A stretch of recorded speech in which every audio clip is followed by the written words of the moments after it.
acumulación de grasa que va por el torrente sanguíneo, estos lípidos provocan daño, edema en la pared vascular, en el endotelio, y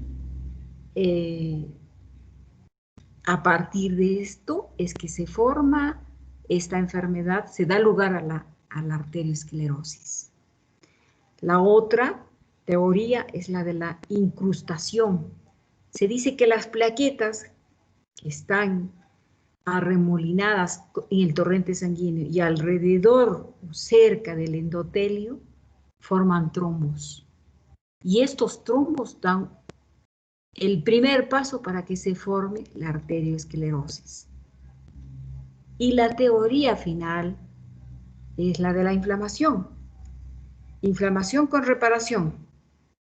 Esta teoría la dio Russell Ross y otro estudioso que es John Gomblett. Estos opinan que la arteriosclerosis es una disfunción que compromete la integridad de la barrera endotelial por adhesión de los leucocitos.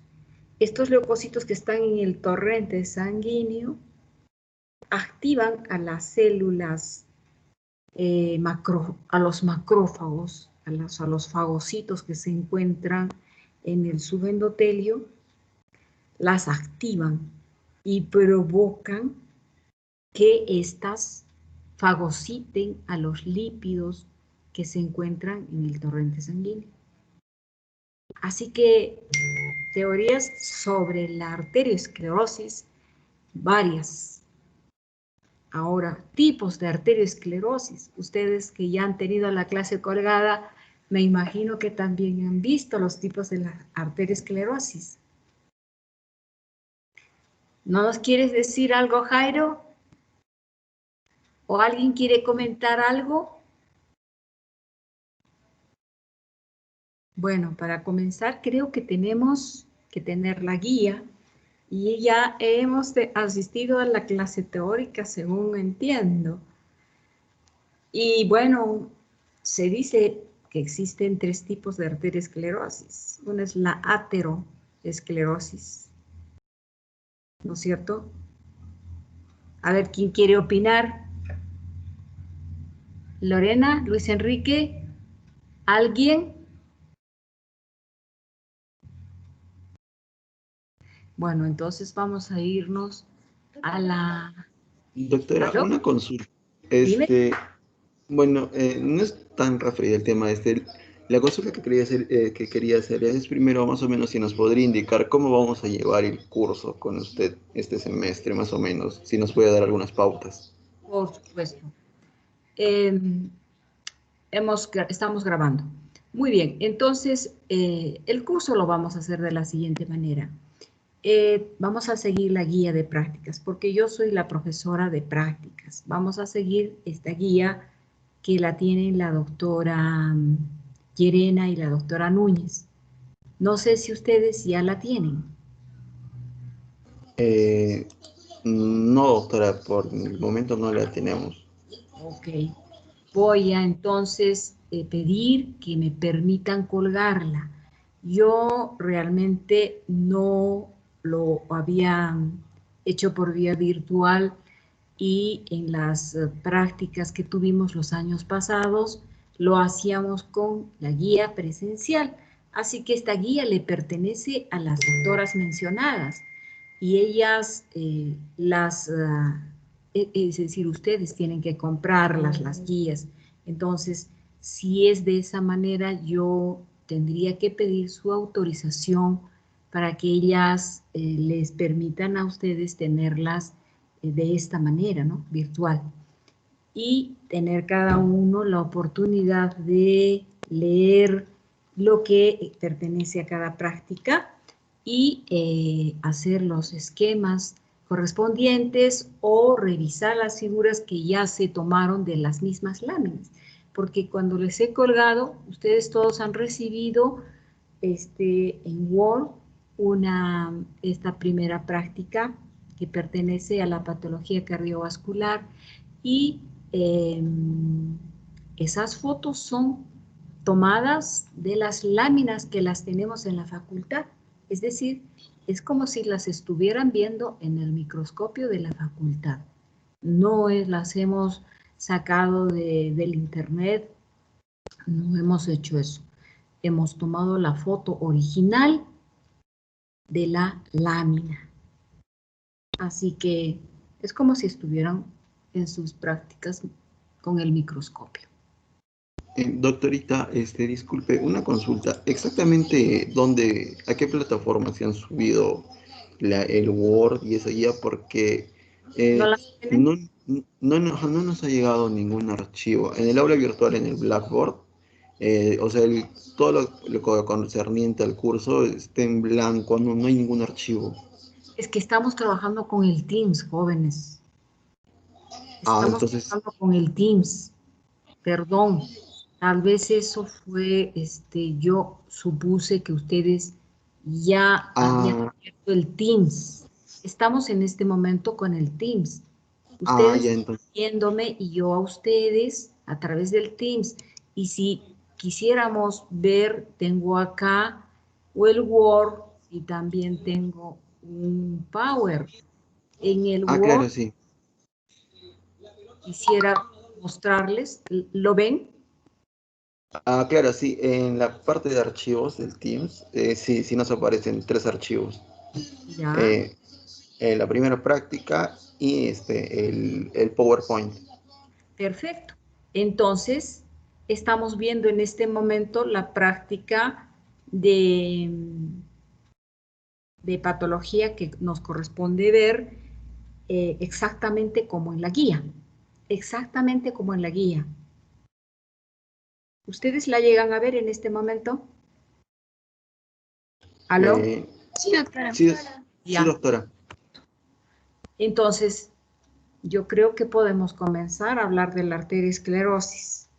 Ustedes han revisado respecto de la arteriosclerosis, ya hemos comenzado a hablar del origen, porque ya hemos hablado de tres teorías: la insudación, la incrustación y la inflamación con el fenómeno reparativo.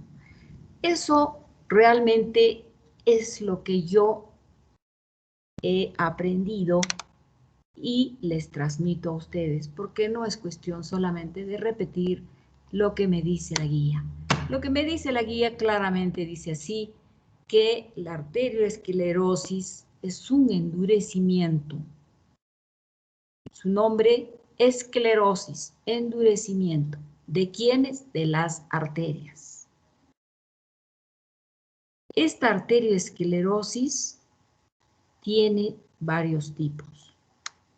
Exactamente tres se mencionan acá: la ateroesclerosis, la arterioesclerosis hialina e hiperplásica y la arterioesclerosis de Monkeberg.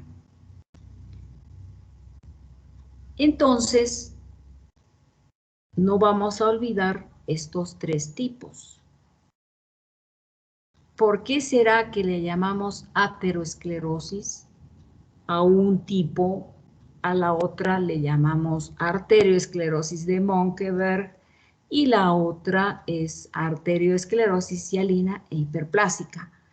Entonces, si alguno de ustedes ha revisado, ha leído algo al respecto, podríamos conversarlo. ¿Qué dicen ustedes? ¿Alguien ha revisado, han podido mirar, leer algo o continuamos con la práctica? Ustedes tienen la palabra. No les puedo exigir que para esta primera práctica todos hayan leído, pero lo ideal es hacerlo.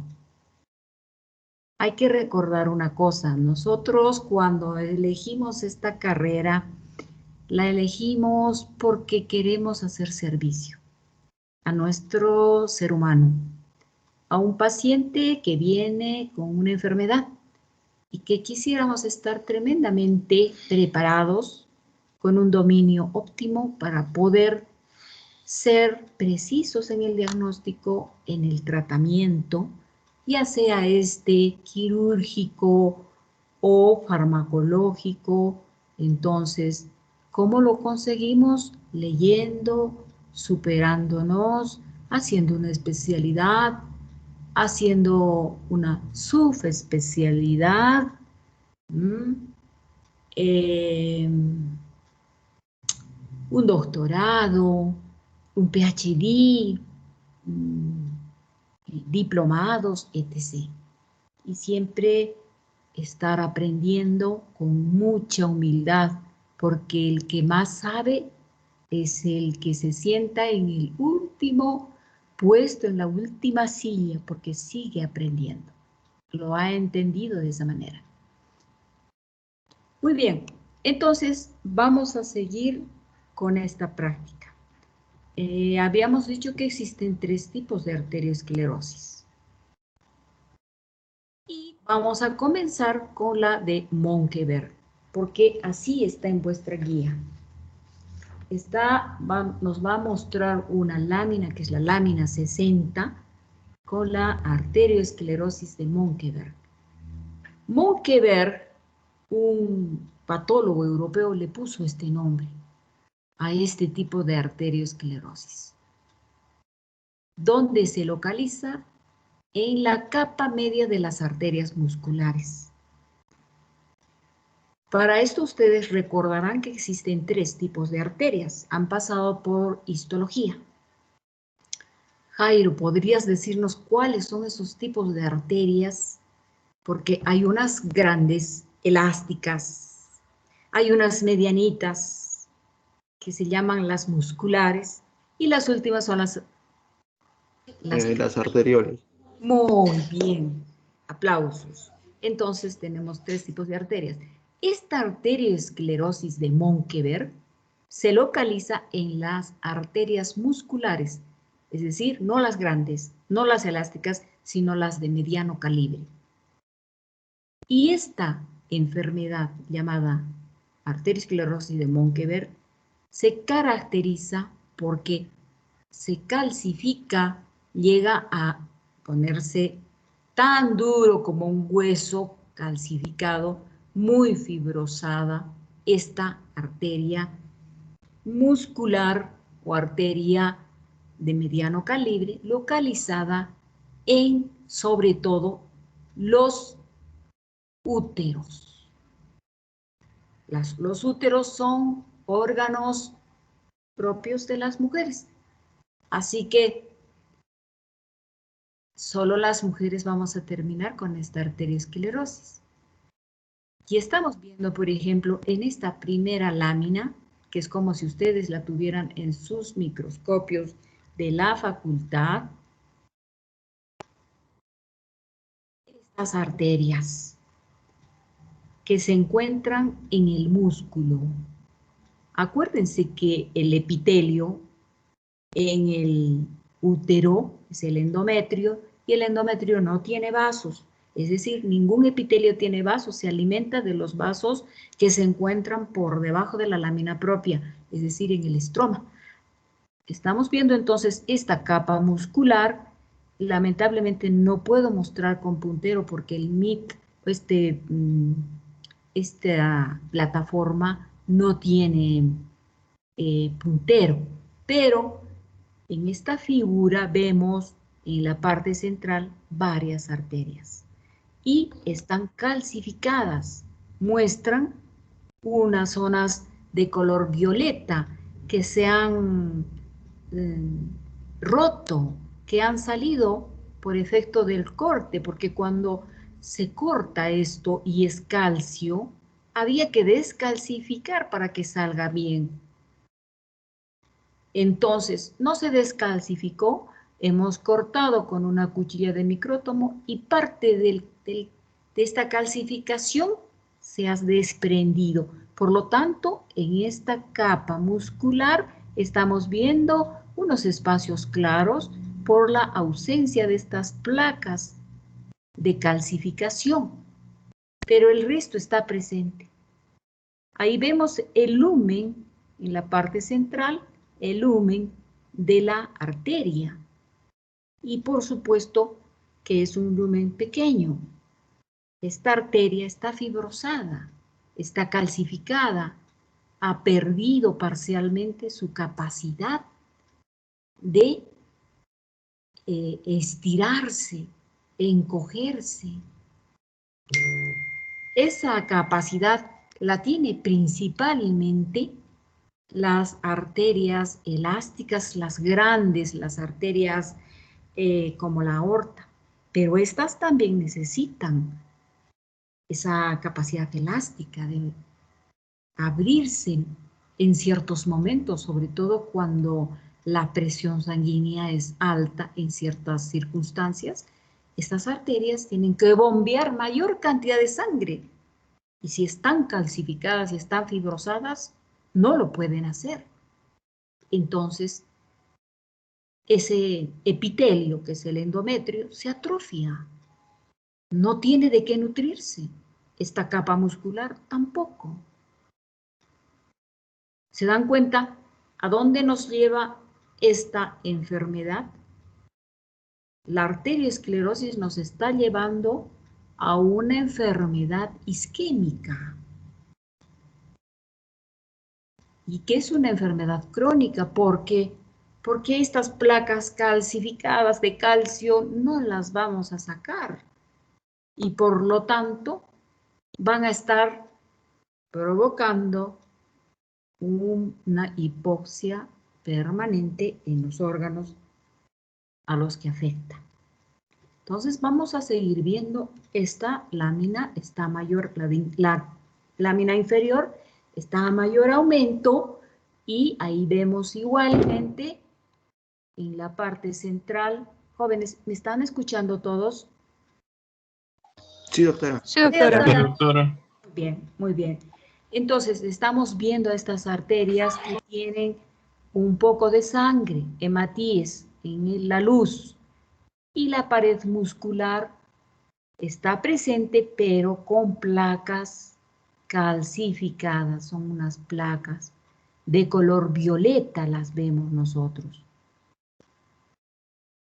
Y, repito, por efecto de corte, dejan como en la inferior derecha, se ve unos espacios blancos que corresponden a la ausencia de esta calcificación, porque se ha quebrado al momento del corte. Es un artefacto, diríamos. Entonces, este fenómeno lo observó Monkeberg y le puso su nombre. Entonces le dijo, pues esta arteriosclerosis que yo la estoy describiendo se va a llamar como yo, Monkeberg. Y por lo tanto, no lo olvidemos. No olvidemos este tipo de arteriosclerosis. Arteriosclerosis de Monkeberg que afecta a las arterias de mediano calibre. Muy bien.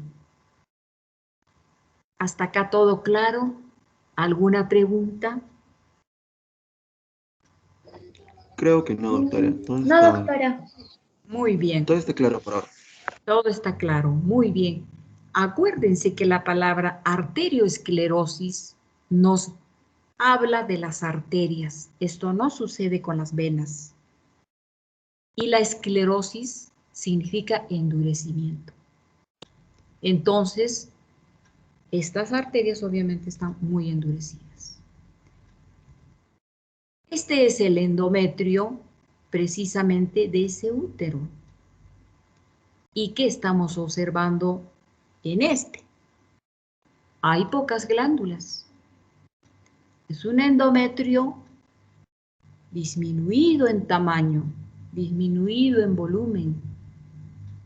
Y entonces, ¿por qué?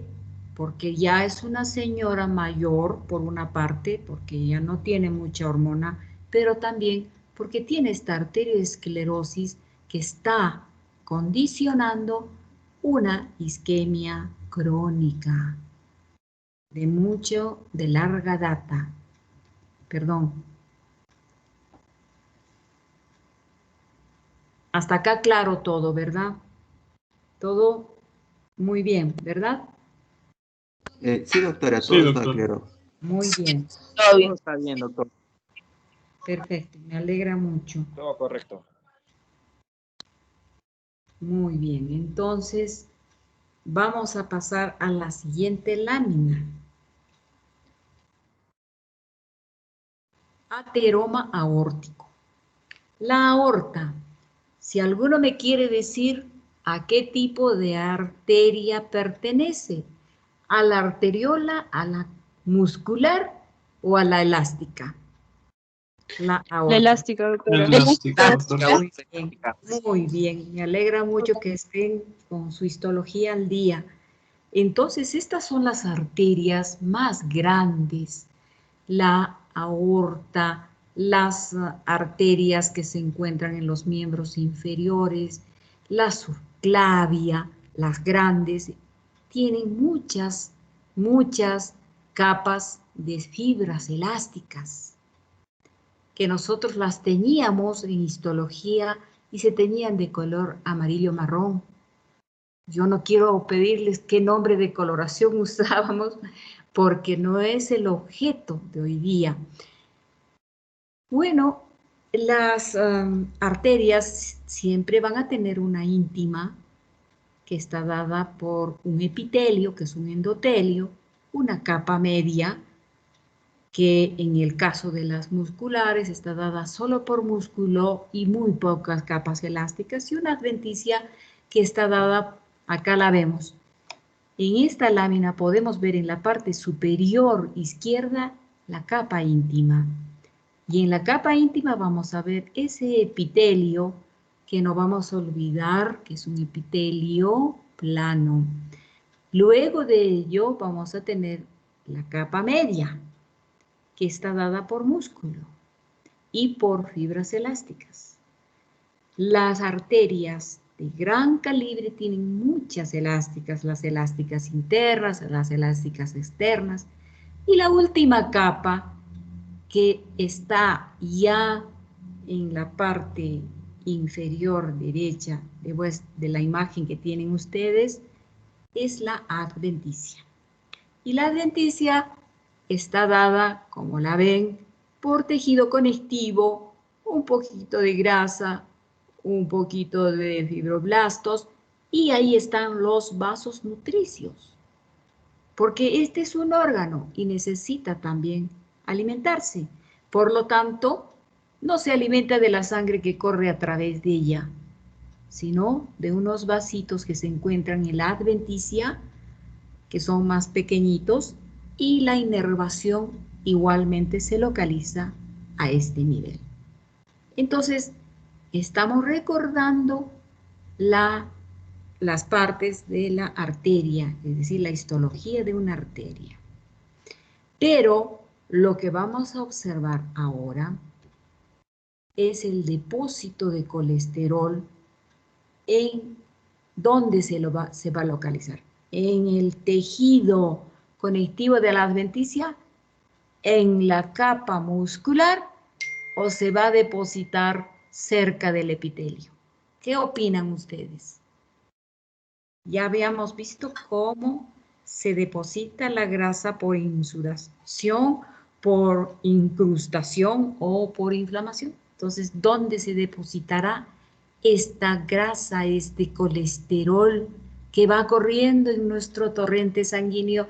Y cuanto más vida sedentaria tengamos y cuanto más grasa animal comamos, como los arequipeños, el chancho al horno, el adobo los domingos, entonces vamos a tener mucha grasa en nuestro torrente sanguíneo. ¿Dónde creen que se deposita esas agujas de colesterol, como dicen nuestras doctoras? ¿Dónde creen?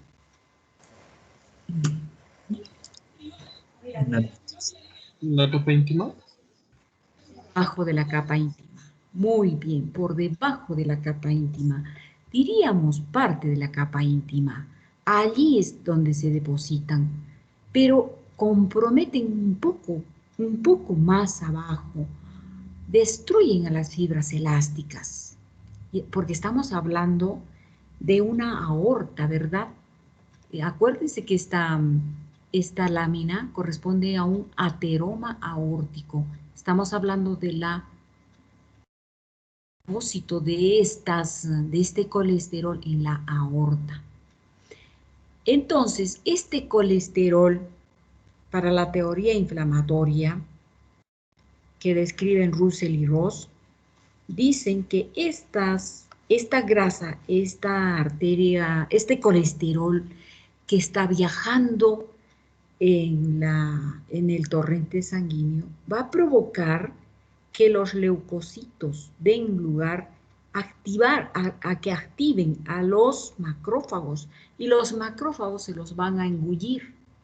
Y estos macrófagos están en el tejido, diríamos, por debajo de la lámina propia, debajo de las células epiteliales. Entonces, ¿cómo es que el macrófago se ha saltado la pared del epitelio para engullirse al colesterol? Es que ha tenido que haber una disrupción, una rotura, ha tenido que haber una fractura pequeña del epitelio. Entonces el macrófago ha tenido la oportunidad de encontrar a la grasa, al colesterol, cerca del epitelio y se lo engulló, se lo comió. Y varios macrófagos se comieron este colesterol, que lo vemos en la lámina inferior como pequeños espacios claros. Estos espacios claros son los cristales de colesterol que se ven en forma, es la imagen negativa, porque la grasa solo la vamos a colorear con el sudán. ¿Se acuerdan de histología? Y se pone de color rojito. Sin embargo, podemos ver la imagen negativa cuando no usamos el sudán. Entonces, se deposita dentro del macrófago y el macrófago logra tomar ese tamaño y esa forma como de una aguja. Y ustedes imaginen que el macrófago se comió una aguja de colesterol y vemos las figuritas que se encuentran en la parte inferior derecha, esos espacios claros que son la imagen negativa de estos cristales de colesterol, y el macrófago se los comió y el macrófago adopta esta forma de aguja. ¿Logran ver, jóvenes, esto? Esos Sí, espacios Sí, claros. doctora. Muy bien. Esos espacios claros son los macrófagos que han adoptado la forma del cristal porque no lo pueden destruir. Acuérdense que el macrófago monocito es una célula que se encarga de lisar, destruir a ese elemento que se fagocitó y lo presenta al linfocito, al leucocito, y para que haya una respuesta inflamatoria. Pero en este caso no lo puede destruir porque es un cristal, no lo puede destruir. Y más bien da lugar a que haya una respuesta inflamatoria. Y esto se ve un poco más arriba. En la parte superior izquierda ustedes van a ver muchas celulitas. Estos son linfocitos. Es una respuesta inflamatoria crónica. Asimismo, hay fibroblastos, que no son redonditos como los linfos, son ligeramente larguitos y tienen los dos extremos del núcleo delgaditos. Entonces vemos como unas comitas por ahí y esos son los fibroblastos. Por lo tanto, los fibroblastos van a empezar a fabricar la colágena y los fibroblastos fabrican muchas cosas. Fabrican elastina, fabrican colágena, pero en este caso van a fabricar colágena. Y esa colágena va a endurecer esta arteria. Finalmente esto va a terminar convirtiéndose en una placa dura, porque ahí se va a depositar el calcio y el calcio va a dar lugar a la calcificación. Y entonces acá estamos viendo en esta siguiente lámina, perdón, quisiera tener un poco más, ya, acá está. Ateroma calcificado de arteria carótida. Ustedes saben dónde se encuentra la carótida, en el cuello, ¿verdad? Es una arteria gruesa, importante, elástica. Y esta arteria ha tenido pues este fenómeno de ateromatosis y se ha endurecido, se ha calcificado y acá vemos esta calcificación que se encuentra de color violeta a la mitad, más pegado a la izquierda, como una línea violeta, esa es la calcificación. Y lo que se encuentra al lado derecho es el ateroma. Este ateroma, repito, se está calcificando.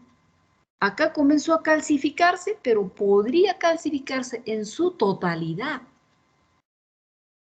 Y entonces cuando nosotros disecamos al momento de una necropsia a un ser humano, que le abrimos la aorta, estos ateromas los vemos de color amarillo. Vemos como unas placas amarillentas. Y si las tocamos son duras, rígidas. Y cuando las queremos cortar, igual, cruje. ¿Por qué? Porque es calcio, no está fácil de cortar.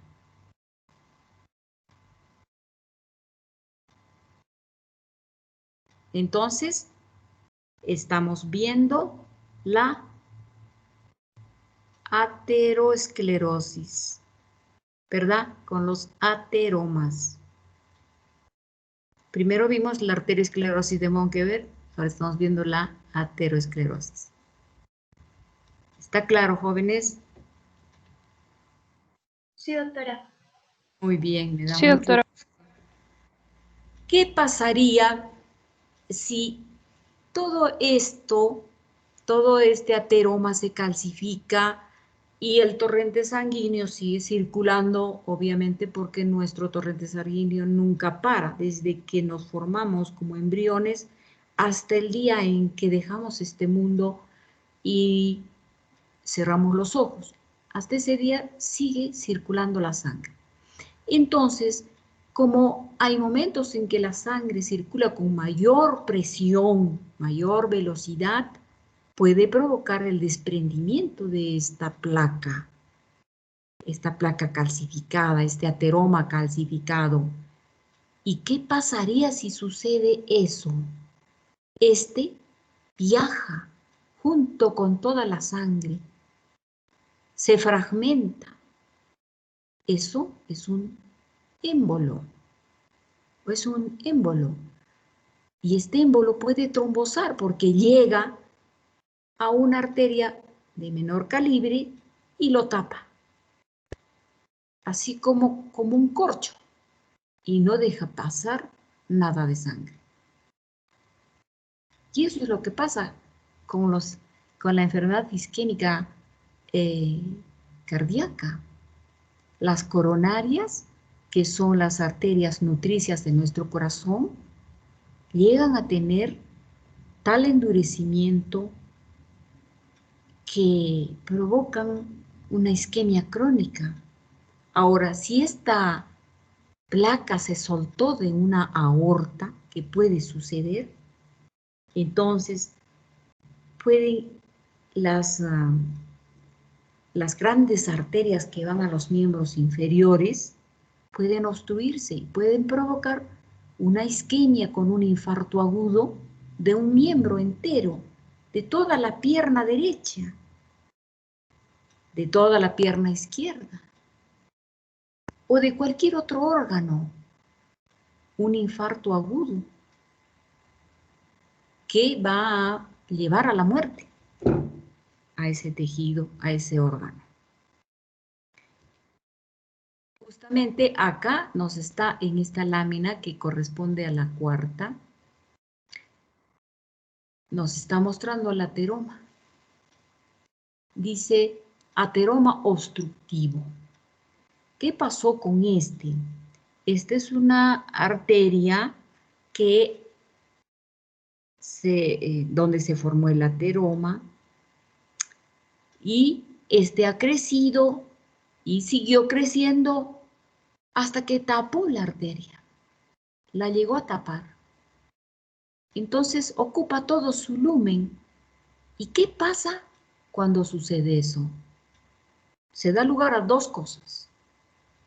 O se da lugar al infarto o se da lugar a la recanalización.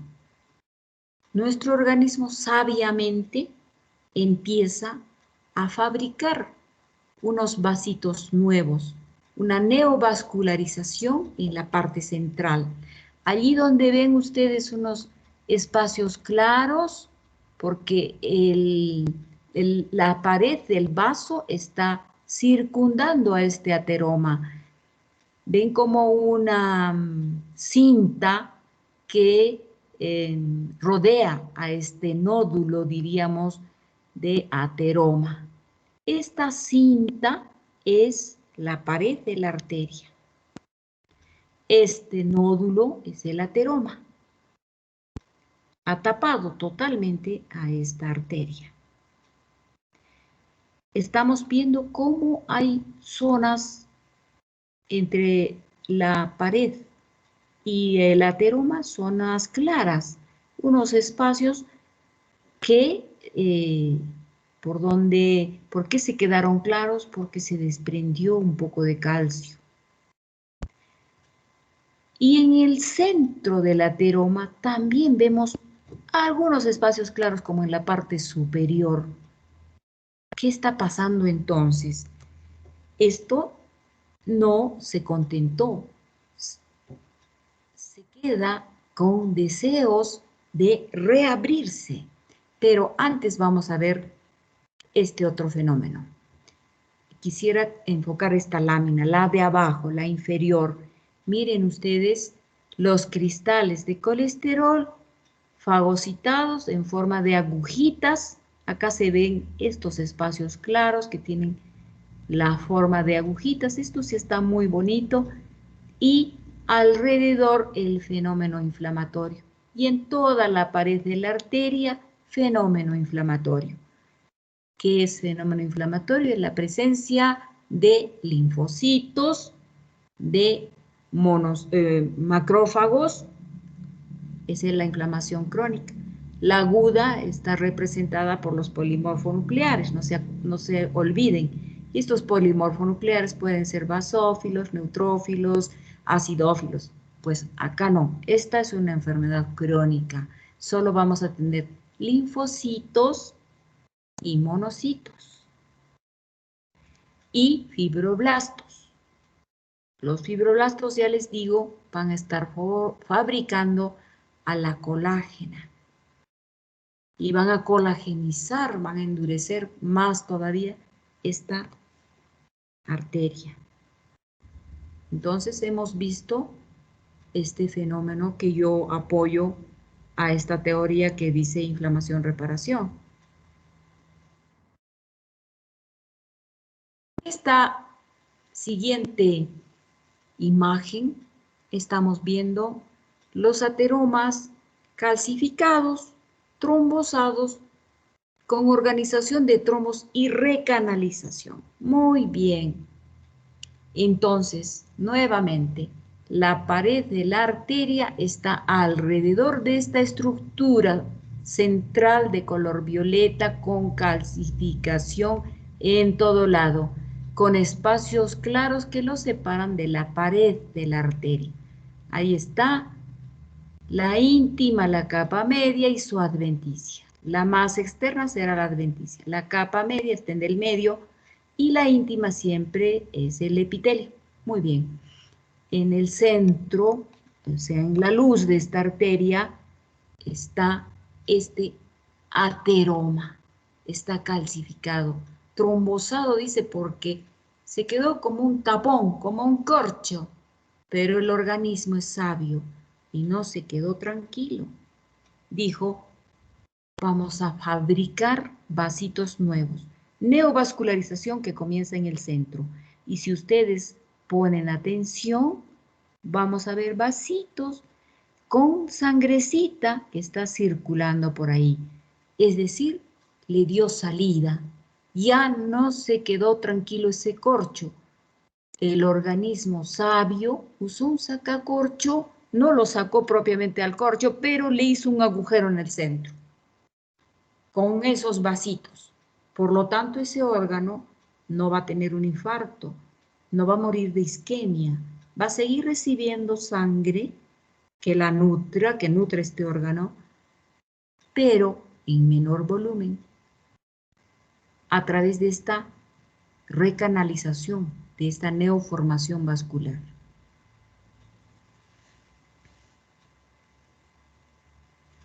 ¿Qué les parece este fenómeno? ¿No les parece una maravilla que nuestro organismo sea tan sabio, que después de haber comido tanto adobo los domingos todavía nos ayude recanalizando este trombo? ¿Aló? Sí, doctora. Sí, doctor. Maravilloso. Yo creo que el arquitecto que creó a este ser humano lo pensó todo, lo supo todo antes de crearlo y lo hizo de una manera maravillosa.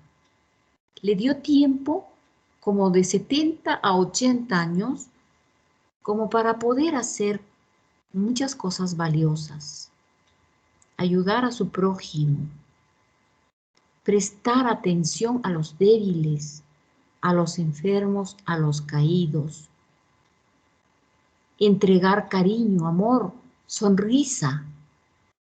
Allí donde haya tristeza, yo llevaré un poco de alegría o mucha alegría.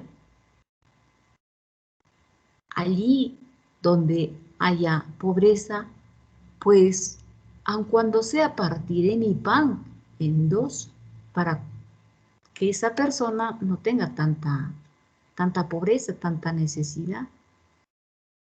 Y si mi compañero me necesita y me llama, también acudiré a su llamado. Y si tengo que compartir algo, lo voy a hacer siempre. Posiblemente mientras no tenga mucho dinero en el bolsillo, comparta mucha amistad, mucho amor, mucho compañerismo. Cuando tenga más años, puedo compartir muchas otras cosas más, pero nunca dejaré de compartir mi cariño, mi caridad, mi lealtad, ¿verdad? Ese es el ser humano maravilloso que creó un arquitecto muy inteligente, sabio. Para mí es eso. Posiblemente, y respeto mucho otras creencias y otras filosofías, pero yo tengo esas creencias. Bueno, después de ver esta recanalización, vamos a observar estos pequeños vasitos que se han formado en el trombo. Es decir, esta recanalización, estos vasitos pequeñitos, esta neovascularización que le permite la irrigación a ese órgano que pudo haber muerto por un infarto, por isquemia. Entonces ya no va a morir ese órgano, no va a morir mi pierna. ¿Por qué? Porque ya llega la sangre arterial a través de estos vasitos pequeños que recanalizó esta arteria. Estamos viendo en la lámina de arriba y en la lámina de abajo, ¿qué estamos viendo? Arteriolas Sí, ¿verdad? O capilares. Podrían ser capilares. Muy pequeñitos. Apenas 2 a 3 células. ¿Las ven ustedes? ¿Los ven a los capilares, jóvenes? Redonditos con luz en la parte central y rodeados de un endotelio, una capita muy fina de epitelio plano. Quisiera que vieran estos, se ven como agujeritos. Estos son Sí, sí, capilares. Sí, ¿no es sí, cierto? doctora, claritos, unos Queda 5, claro. 10. Qué bueno. Excelente. Y por fuera, ¿qué estamos viendo? Por fuera de toda esta neovascularización, estamos viendo mucha colágena, mucha fibrosis y áreas de calcificación. Estas zonas violeta que están en el centro del campo y también en la pared de la arteria de color violeta son las calcificaciones.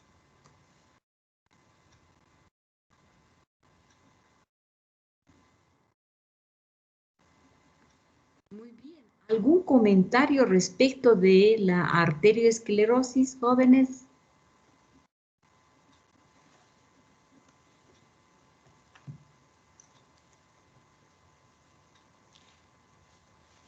Ninguno creo, doctora. Muy bien. ¿Cuáles podrían ser los fenómenos o los factores que lleven a la arteriosclerosis? Yo les comento que la edad, por ejemplo, cuanto más viejo es el hombre, más posibilidad de hacer esta enfermedad.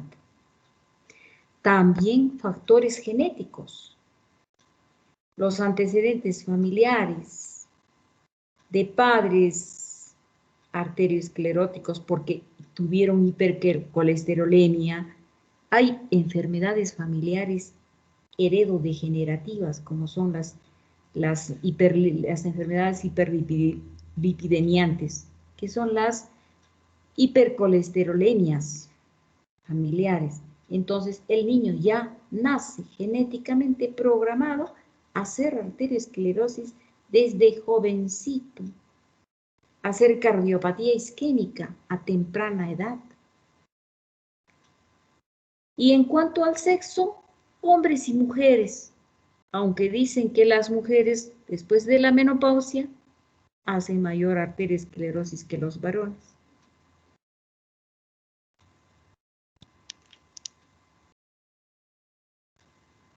Así que hay que recordar eso. La vida sedentaria, la alimentación exagerada en grasas.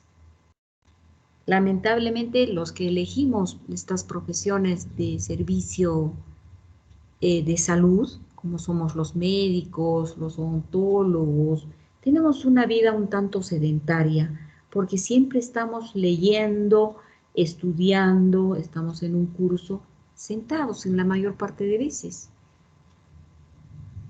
Estamos frente a la computadora, sentados, etc., en la mayor parte de veces. Es bueno también alternar esta vida sedentaria con ejercicios, con bicicleta, porque vamos a terminar con una arteriosclerosis bastante importante y no es conveniente.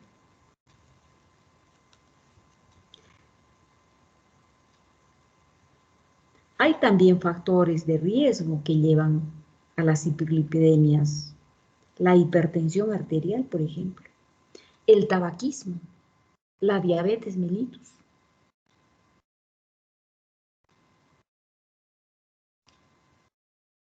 Así que es conveniente siempre, después de esta práctica, leer, irse a su libro de patología que usamos, Robbins y Cotran, que lo tengo yo desde estudiante y, y por supuesto hay bastantes modificaciones, bastantes teorías nuevas. Sin embargo, este libro de Robbins yo lo usé. No exactamente este texto que tengo ahora, pero este libro de Robbins a mí me enseñó patología.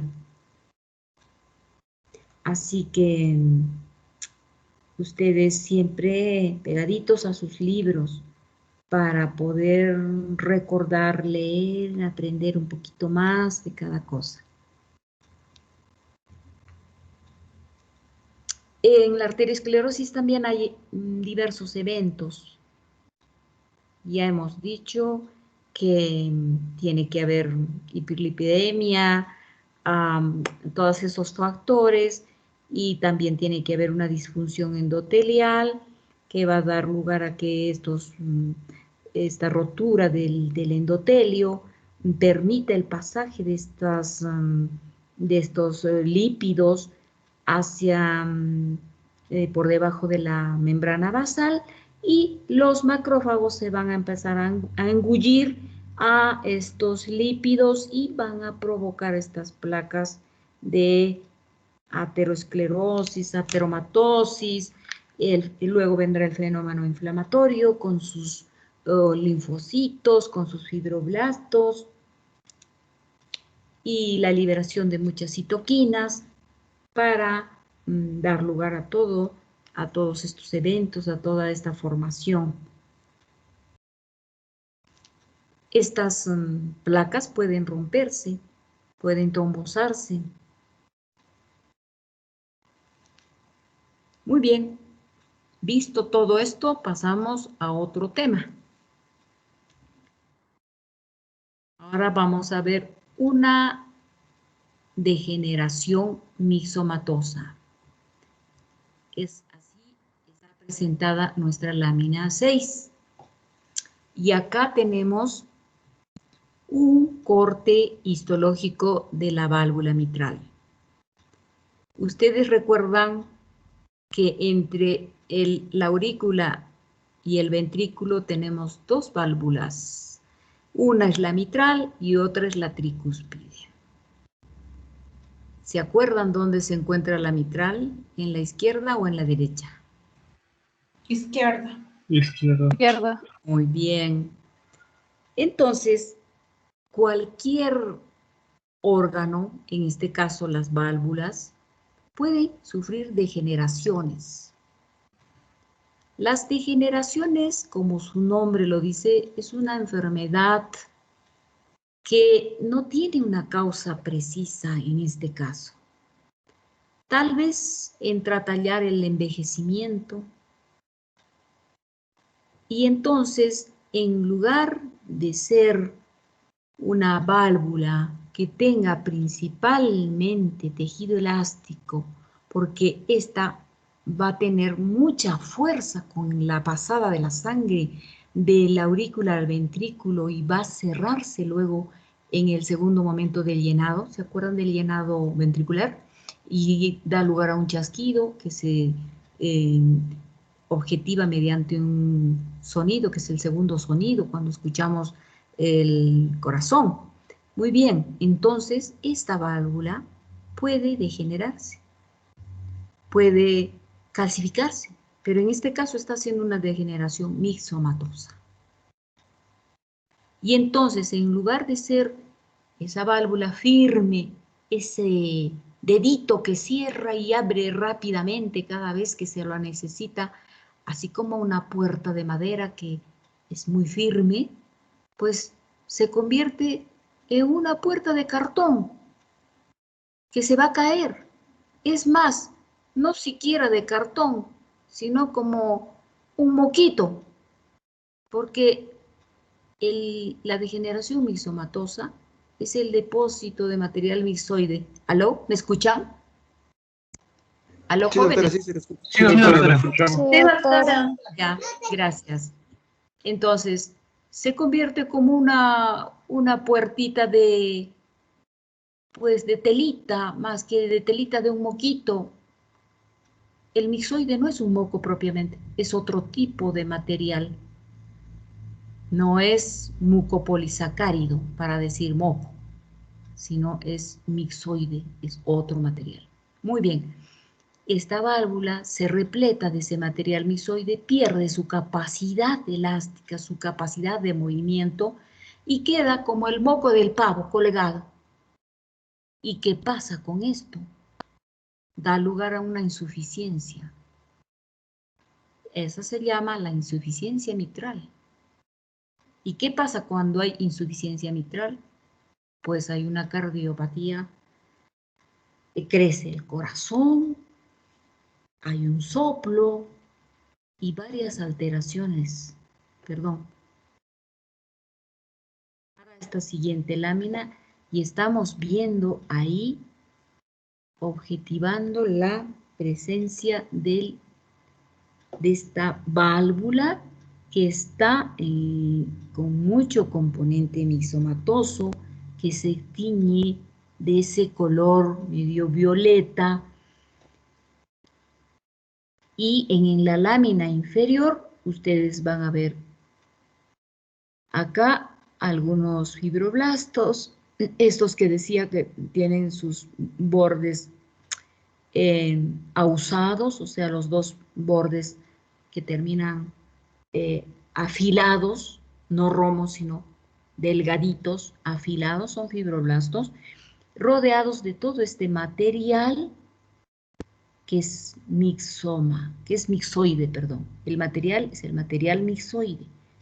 Y esta es una degeneración mixomatosa de esta arteria, que va a dar lugar, como digo, repito, a una insuficiencia cardíaca, una insuficiencia mitral, y ese corazón se va a crecer y va a dar lugar a un soplo que yo no... Ahí está. En esta lámina se ve mucho mejor ese material que es medio celeste, medio azulacho. Antes le llamábamos el azulacho a un color, era una forma de aclarar la ropa blanca.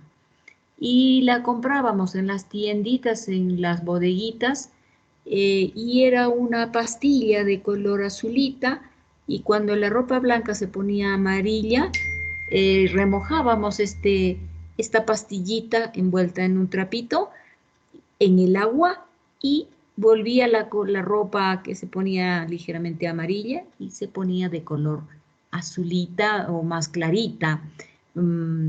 Ese es el azulacho. Entonces, este color es el azulacho. Es un azul entre morado y azul, blanco, morado, azul.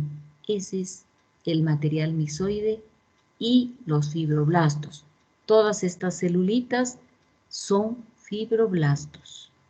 Entonces esta válvula se degeneró, ya no funciona.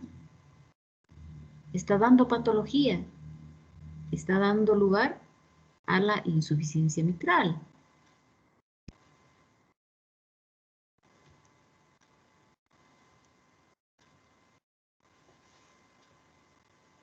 ¿Algún comentario?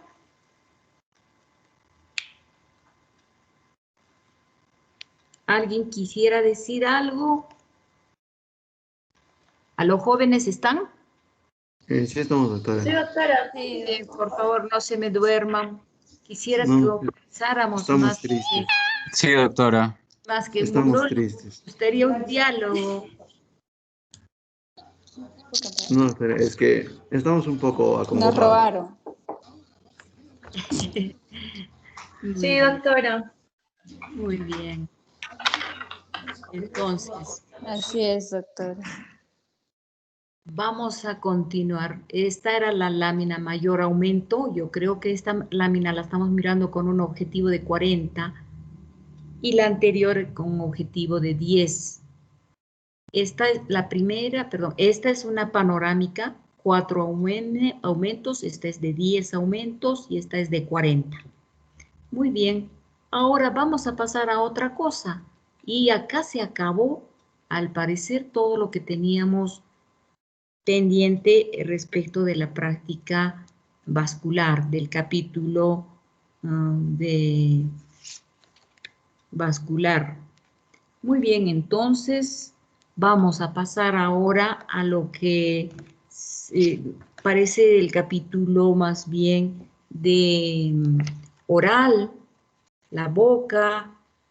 Me parece que esta práctica de esta lámina de actinomicosis cérvico-facial hace referencia a una infección que la vamos a ver generalmente alrededor de la boca, por la cara, por ahí. Entonces, ustedes saben quién es el actinomyces israelí. ¿Alguien sabe quién es el actinomyces israelí? No te me vayas, Jairo. Doctora, es una bacteria que es muy común en nuestra microbiota, en la piel, más comúnmente en la boca. Perfecto. Y entonces, una actinomicosis, o sea, una infección por esta bacteria que es de la microbiota, que es parte, es una bacteria comensal. ¿Por qué tendría que infectarnos? ¿Qué pasó? ¿Por qué? Podría ser por la ruptura de la mucosa, porque en sí sería una bacteria oportunista. Excelente, muy bien. O también puede ser, doctora, por una inmunosupresión. Perfecto. Ejemplo, los pacientes portadores de SIDA, los que tienen tuberculosis crónica, los pacientes que tienen enfermedades de colágeno como son el lupus, la artritis reumatoide, pueden hacer estas enfermedades. Entonces, esta bacteria que era comensal resulta ser que se hace patógena y da lugar a una infección. En este caso, a nivel del cuello y de la cara. Y entonces, esta es una bacteria bien interesante porque tiene una forma filamentosa. Vamos a verla acá, en esta lámina. Estas estructuras que se encuentran en el centro del campo se llaman gránulos azurófilos. Este gránulo azurófilo que algún patólogo muy antiguo le habría puesto, porque yo recuerdo desde la escuela de medicina, el gránulo azurófilo. Y siempre lo relaciono con ese color azul. Tal vez por eso le pusieron azurófilo, no lo sé. Está rodeado de polimorfonucleares. Es un absceso lo que vemos. Y en el centro estas dos estructuras. ¿Qué son esas estructuras?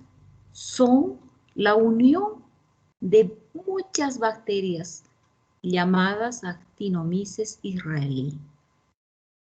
Estas gram positivas se ponen en forma paralela, son largas y pareciera como una cabellera, pero paralelitas, y dan lugar a estas formaciones que las conocemos como gránulos azurófilos.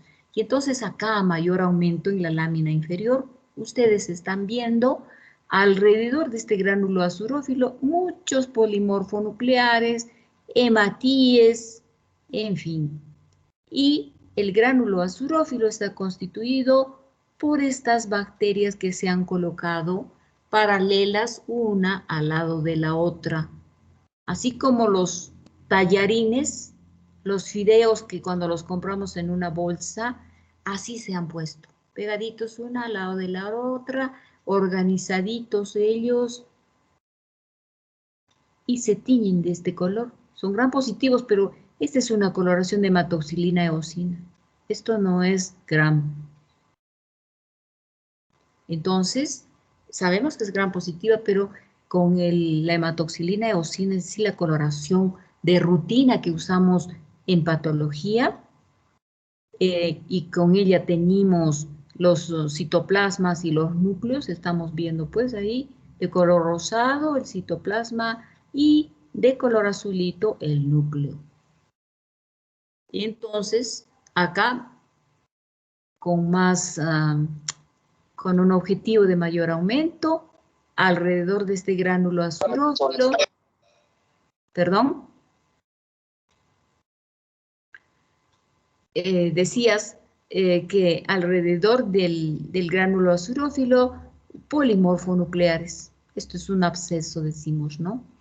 Muchas células necróticas alrededor, como se ven entremezcladas con los hematíes, células necróticas, entremezclados con los polimorfonucleares, unos detritos, destrucción y las bacterias pegadas unas a las otras en forma paralela y bacterias largas, filamentosas.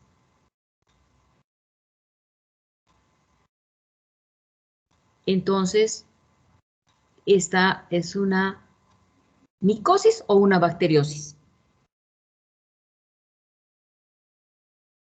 Porque mucha gente dice, es una micosis. La actinomicosis es una micosis. Pero no es una micosis. Es una bacteriosis. Es una enfermedad por bacteria. Muy bien. Entonces, hemos reconocido el gránulo azurófilo. Muy bien. Vamos a ver ahora algo más.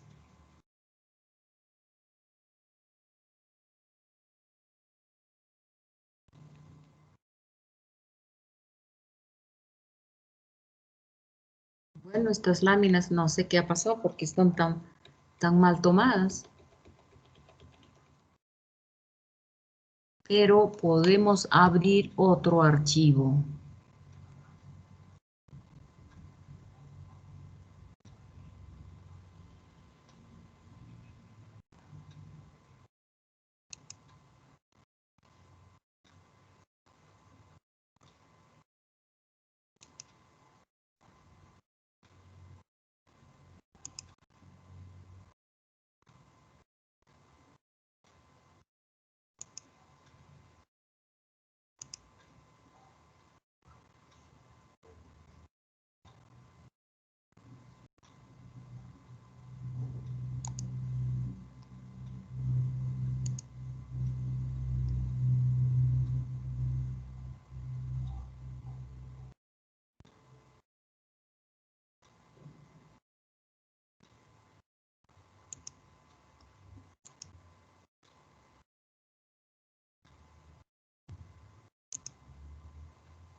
Bueno, y continuando con este tema que es de la patología oral, porque ya hemos acabado con la cardiovascular, vamos a ver las diapositivas o las láminas que nos faltarían, que serían las láminas que corresponden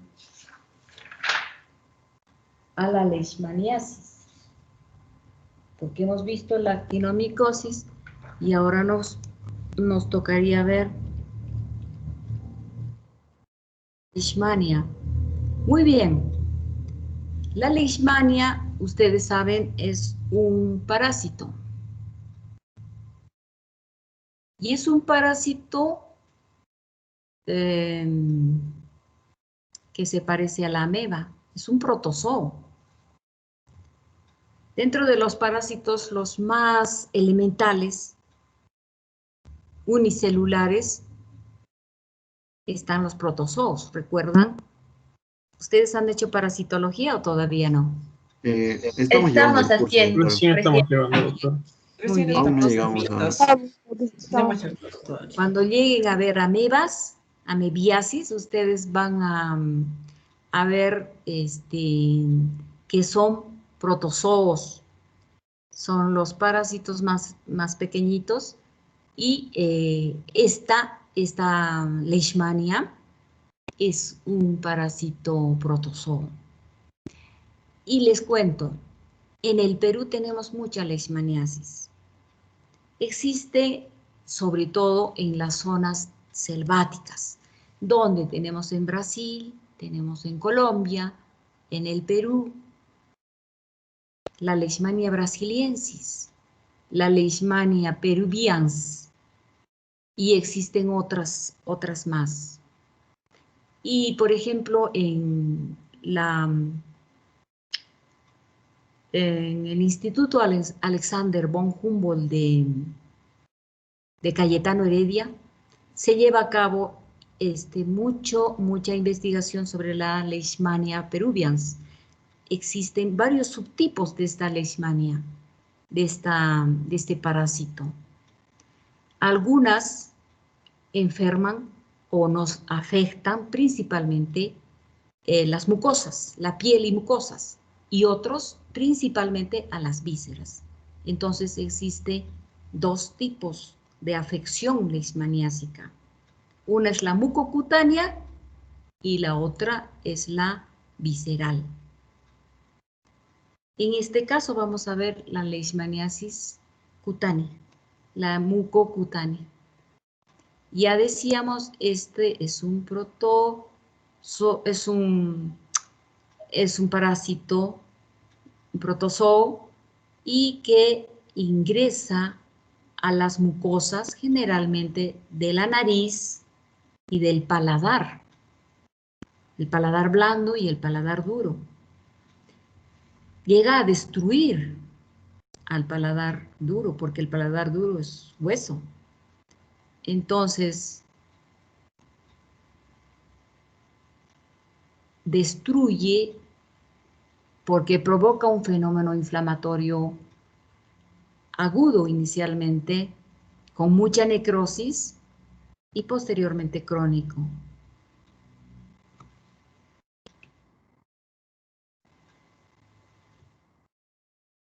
Muy bien. Entonces, esta leishmania, de verdad no sé cómo agrandar estas imágenes, no las puedo agrandar, pero ya les digo, es un elemento unicelular y tiene una forma bastante interesante. No son redondos como las amebas, sino tienen la forma de un platanito. Cuando yo todavía era residente, recuerdo en el Instituto Alexander von Humboldt de Cayetano, pude ver muchas de estas estructuras que se depositan dentro de los macrófagos, pero terminan rompiendo al macrófago, estalla el macrófago y se sale por todo lado. Así que las vamos a ver en todo el campo.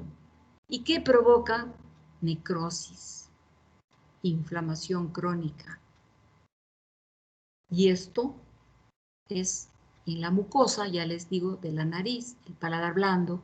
En la piel se presenta como úlceras. Son unas úlceras redondas con unos rebordes gruesos. Y cuando vienen de la selva dicen, tengo esta úlcera, salí al campo con el machete y parece que me picó algo. ¿Qué le picó? Un mosquito. Ese mosquito es un flebótomo. Y tiene diversos nombres porque hay una variedad de flebótomos en diversos lugares del continente sudamericano, Brasil, Colombia, Perú, Bolivia. Muy bien, y ese flebótomo pica. ¿Pero dónde se encuentra el flebótomo? Justamente en los árboles, en la zona selvática. Pica y al momento en que picó, regurgita parte de su comida.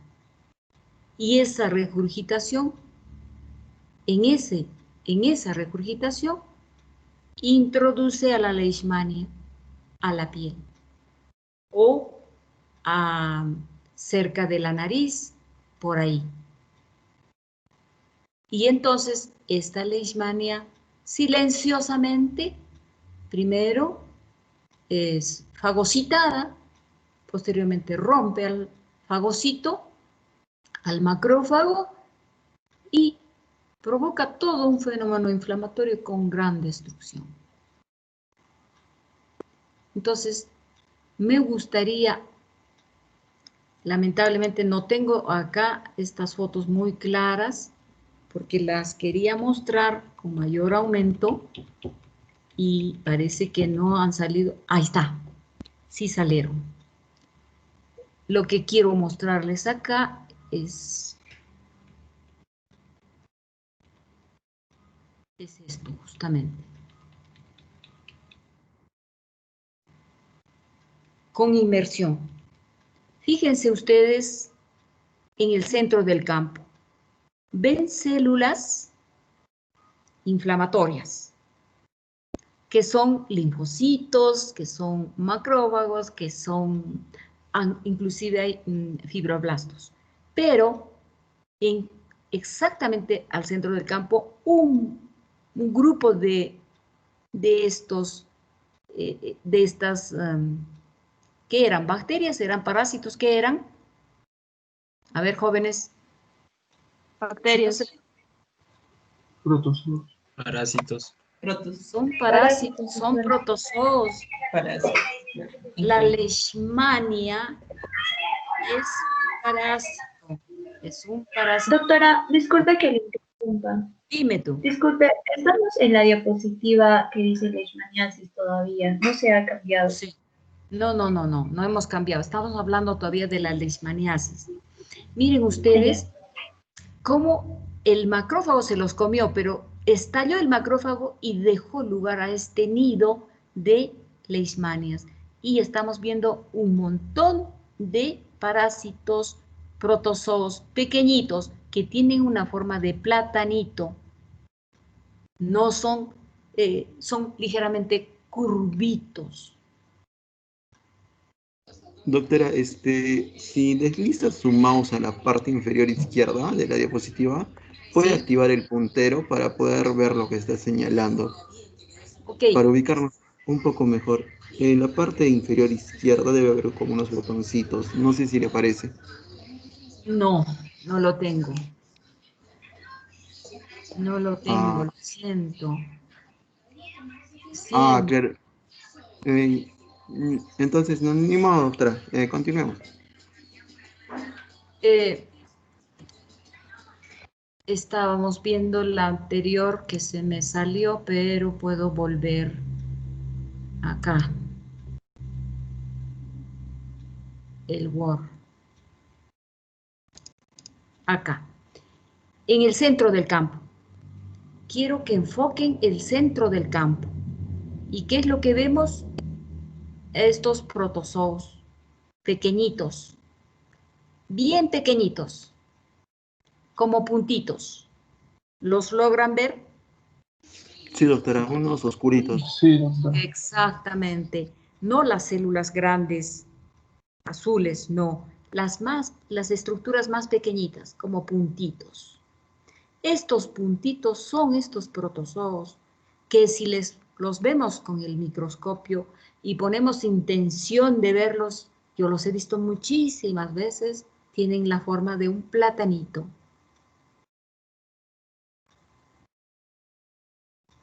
¿Y con qué los coloreo? Puedo colorearlos con HE, pero Yemsa es la coloración ideal para esta bacteria, para este parásito. Ya estoy igual, ya estoy equivocando. Este parásito.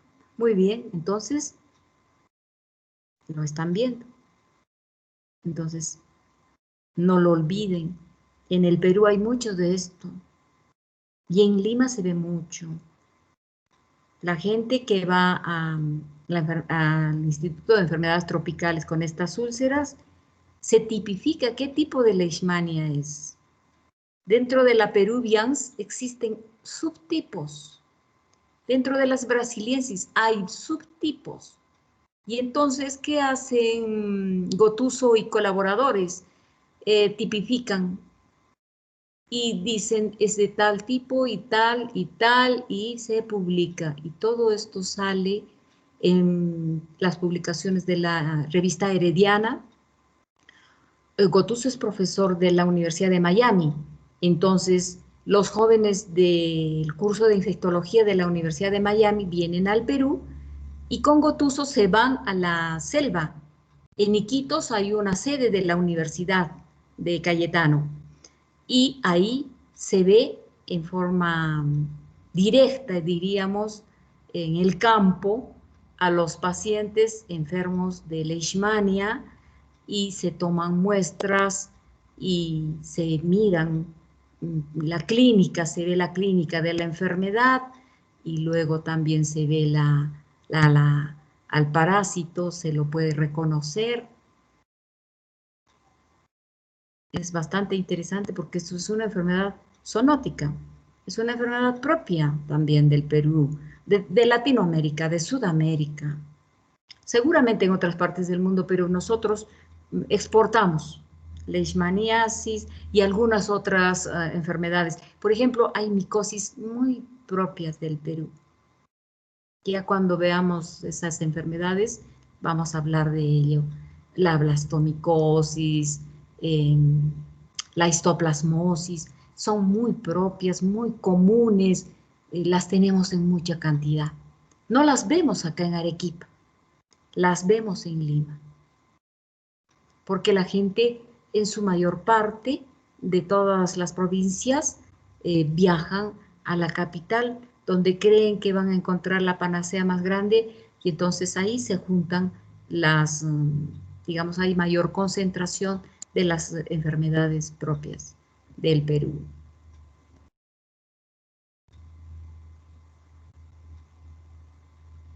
Hay una enfermedad muy típica de Arequipa, que es la hidatidosis. Pero no vamos a hablar de eso porque yo no los quiero cansar. Vamos a tener mucho tiempo para seguir conversando.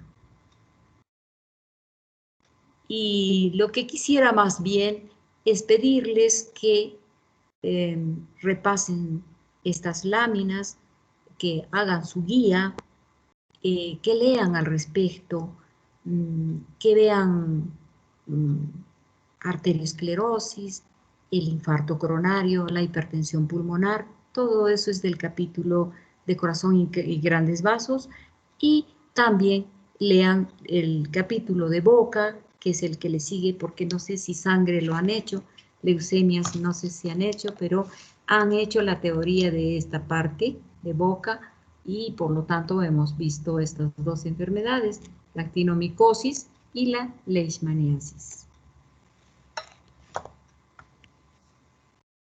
Está bien, doctora. Doctora, dos consultas. Bueno, ya nos dijo que la guía la va a tratar de conseguir para que nos la pueda proporcionar después. Sí, sí. Y con respecto al sistema de calificaciones del curso, doctora, ¿cómo va a ser? Pienso yo que todos tenemos que demostrar que hemos aprendido. Entonces, los primeros minutos de la siguiente clase vamos a tener una conversación con todos ustedes o con algunos de ustedes haciéndoles preguntas para que nos digan cuántos tipos de arteriosclerosis existen y a qué tipo de enfermedad corresponde la leishmania y cuáles son los órganos afectados por la leishmania. También podríamos hablar sobre la enfermedad degenerativa que vimos, la mixomatosa de la válvula cardíaca, todo lo que hemos visto. Hay que leer que un poco de cada cosa o mucho de cada cosa, y ustedes tienen todo el tiempo del mundo para poder prepararse bien, porque es la mejor época de leer, de repasar, de mirar con inquietud todo esto, porque fíjense, una vez que hemos aprendido, creamos ideas y decimos, pero esto tiene relación con lo otro, y interconectamos conocimientos, y luego no solo eso, sino que nacen proyectos y decimos, no, yo puedo hacer esto. De repente nos podemos ir un grupo de jóvenes, un grupo de amigos, o conectarnos con los estudiantes de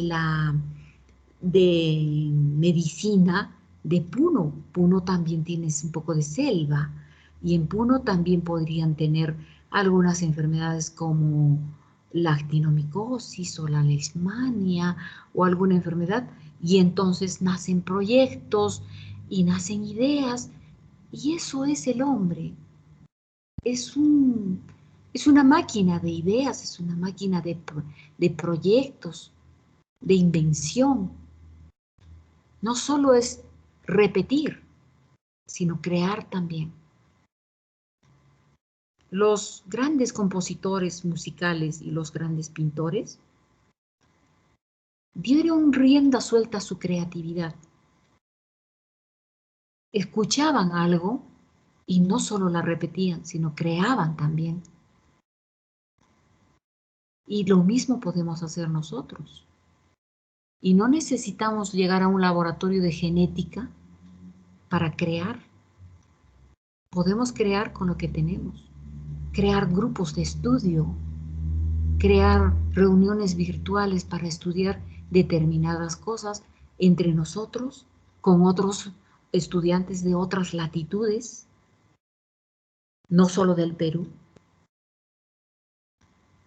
Averiguar cuáles son las enfermedades zoonóticas de Chile, de Bolivia, a ver cómo enfrentan esas enfermedades. No es cuestión solamente de imbuirnos de lo que nos dice el profesor, de lo que nos dice el libro, sino también de ver el mundo. Y entonces nace ese ser humano creativo que cambia el mundo.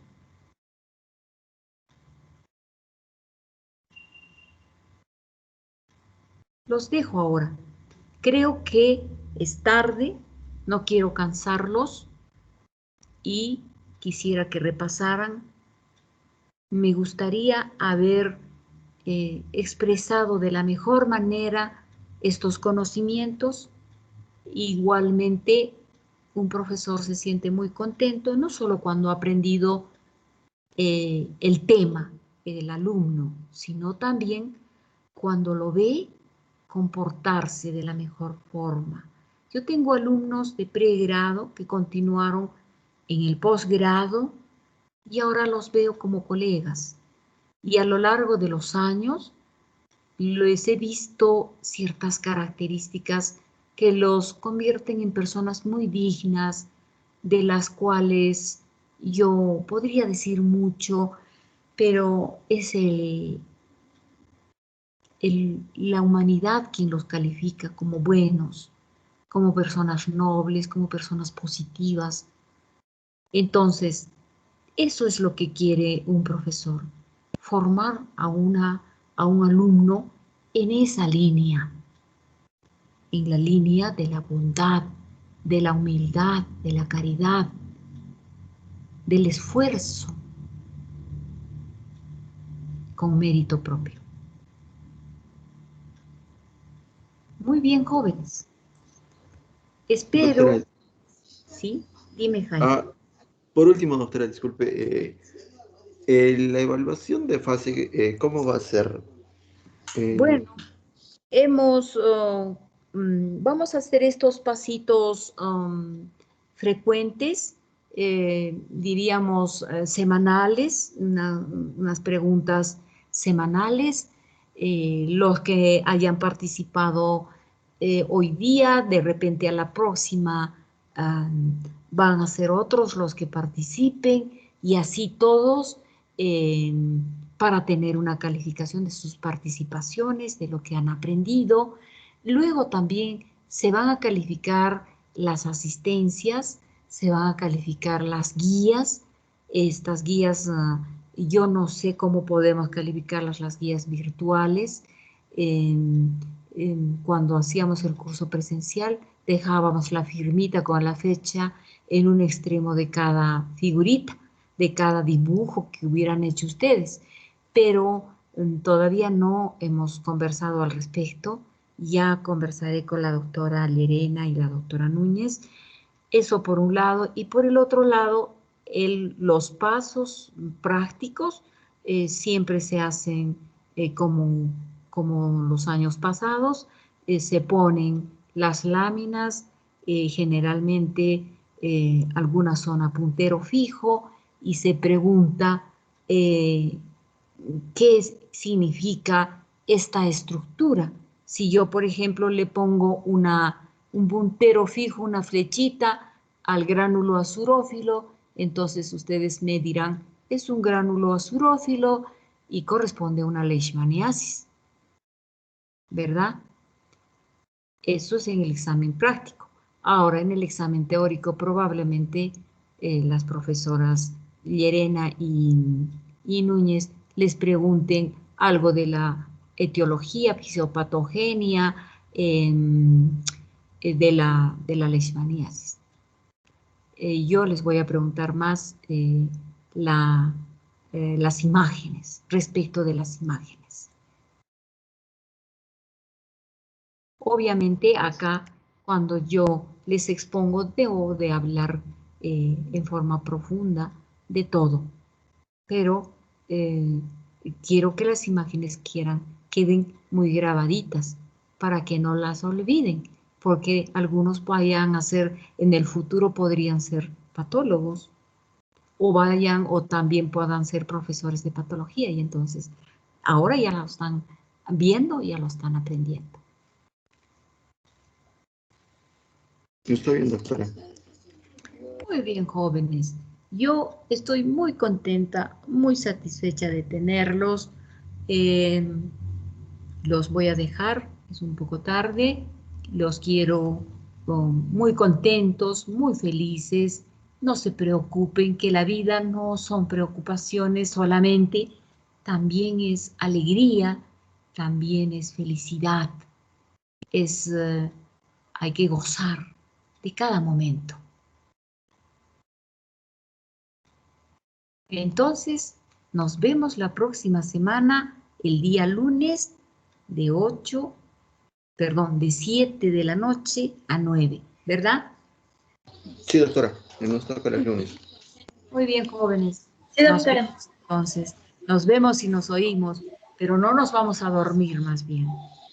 Hasta luego. Buenas Hasta luego, noches. doctora. Luego, Hasta doctora. luego, doctora. Hasta luego, Muchas doctora. Hasta gracias. luego, Gracias, doctora. doctora. Hasta luego, doctora. Cuídese, doctora. Bravo, Hasta luego, bravo. doctora. Hasta luego, doctora.